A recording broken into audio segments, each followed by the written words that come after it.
Ito na nga, magandang araw mga banateros at update lamang po. Marami po sa inyo nagtatanong kung totoo po ba na nahuli na, sumuko ba, ano ba talagang katotohanan sa gitna ng mga nangyayari ngayong oras na to. Ngayon po ay September 8, alas 7:43.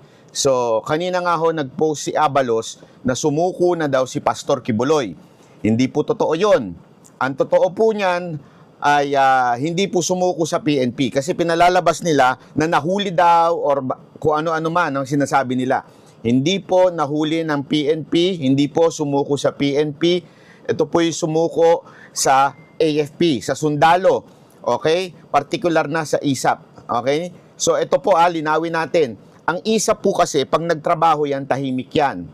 Sa kanila sumuko si Pastor Kibuloy at sila po ay isosurrender po nila sa kapulisan bilang ukautusan ng korte. Kasi tandaan po natin, ang mga sundalo ay hindi ho pwedeng makialam sa pagdating sa mga korte-korte, dapat po nag-i-implement yan ang pulis, ang PNP. Kaya nga po ito lang, ay paalala lang po, lalabas dyan, bida-bida na naman si Abalos, bida-bida na naman si Marbil, at syempre ang yawang si Torre, bida-bida na naman.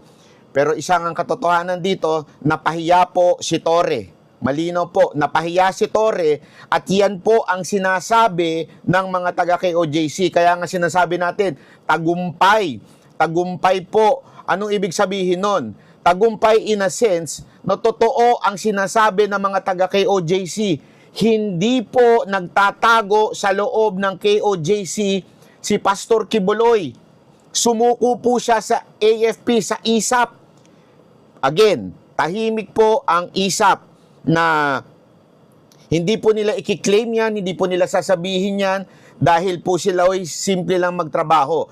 Pero kaya nga magandang nangyari kasi po sa ISAP, hindi ho, ang mga taga-ISAP po kasi mga profesional.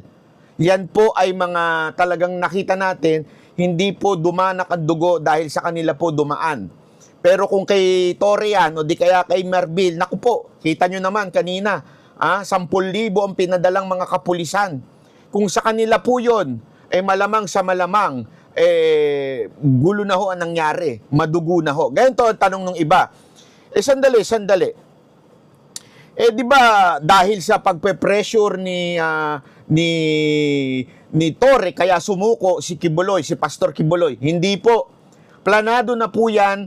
Sigurado ako, hindi ko pa po alam, sigurado ako na yan po ay planado na ni Pastor Kibuloy. Malamang sa malamang, hindi ko po ito personal na kaalaman malamang sa malamang ay meron na po silang kasunduan before ng AFP o ng ISAP. Hindi natin alam. Pero for sure, sabi nga ni Pastor Kibuloy noon pa, hindi naman niya tatakbuhan ito. Sinasabi niya sa tamang forum lang, sa tamang mga tao lang. Ang problema po kasi ngayon, kung dumaan po sa PNP yung pagsuko, hindi natin alam kung saan idediretso si Pastor Kibuloy. Di ba sinasabi niya, mga Amerikano ang gustong magpahuli at Amerikano ang nag-utos sa kapulisan natin? Malamang sa malamang, kinuha na po siya at dinala na sa Amerika. Kaya nga po sumuko na lang sa sundalo. Sigurado, meron na silang kasunduan na hindi sila isusuko sa Amerikano. Yun lamang po ang gusto ni Pastor Kibuloy. Ibig sabihin, tagumpay po yung pinaplano ni Pastor Kibuloy na harapin ang kaso sa Pilipinas. Hindi yan ang issue. Ayaw lang niya na sa Amerika. Kasi sa Amerika, alam naman natin kung anong gagawin sa kanya. Malamang, sigurado, baka palabasin na tumakas, na nanlaban, dahil gusto siyang mawala ng Amerika. So ganito ang nangyari, kaya tagumpay ito para kay Pastor Kibuloy. Dahil palpak po ang lahat ng intel nito ni Torre na nasa loob ng KOJC. Palpak po lahat ng pinagsasabi niya, lahat ng paghuhukay niya, palpak. Sa totoo lang, nakakatawa siya kasi ground commander na walang kaalam-alam. Mantakin mo sabihin niya sa press, wala po akong alam dyan, kay Abalos, tanungin, o kaya tanungin nyo lang spokesperson ng PNP. Ibig sabihin, hindi po siya kasama doon sa inner circle na nag-uusap. Ganun Torre, walang kaalam-alam sa nangyayari. Kita mo naman, pahiyang-pahiya ka dyan, wala kang kaalam-alam. Ibig sabihin po nun, isa kang payaso o clown, di ba? Tama ba ako? Tagalog ng clown is payaso. O, ganyan ka lang dyan sa PNP, isa ka lang clown, isa ka lang katatawanan, isa kang araw-araw na opisyal na nagsisinungaling. Ikaw ang pinakapalpak na opisyal sa PNP. Binaboy mo ang imahe ng PNP dahil sa iyong walang kaalam-alam na intelligence. Naman takin mo, dinala mo ang lahat na resources dyan, ginastusan mo ng kung ano-ano, yung pala wala dyan sa loob. Anong tawag sa'yo? Katatawanan, isang payaso, isang clown. Hindi mo alam kung asa nangyari yung pagsuko. Di ba? Mas nalaman pa natin. Ako po, A1 ng information natin na sa ISAP sumuko si Pastor Kibuloy sa AFP.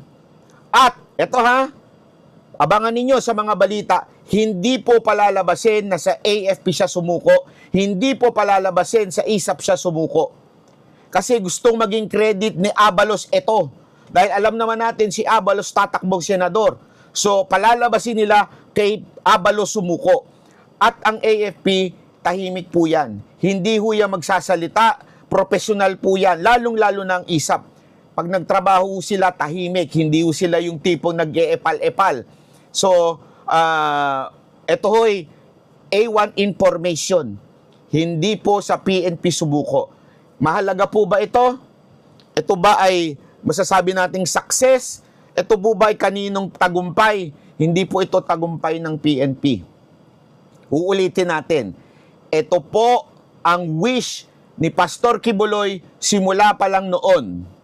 Gawan siya ng sulat, gawan ng parang kasunduan sa gobyerno na hindi siya isusuko sa Amerika. Dahil sabi niya nga, paulit-ulit, siya ho ay handang humarap basta sa justice system ng Pilipinas at hindi sa Amerika. Yan po yung kanyang pinaninindigan.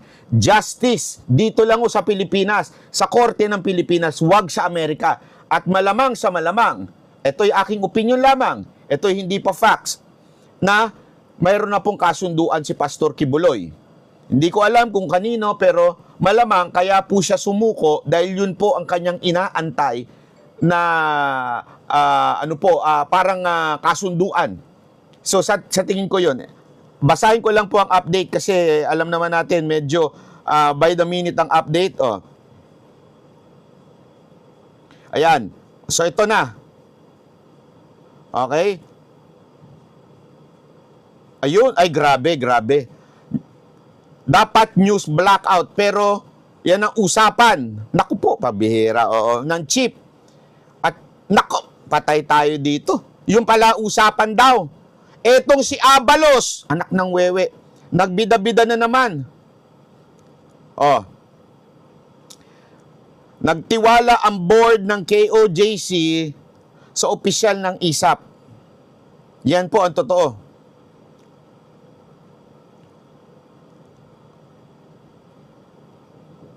Naku.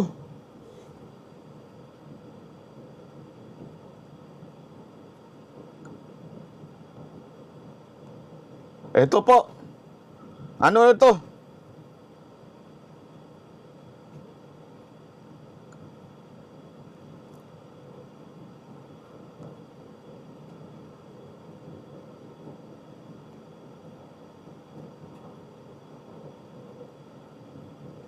Grabe.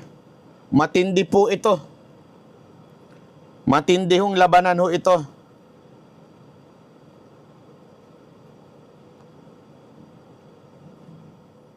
Nako. Natindi.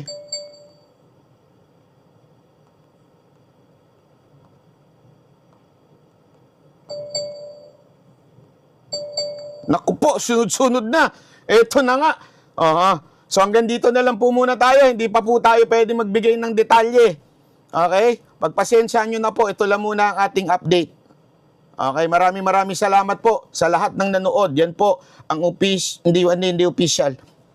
Ano lang po ito, update lang po ito galing sa akin at sa aking contact. Okay? So maraming salamat po.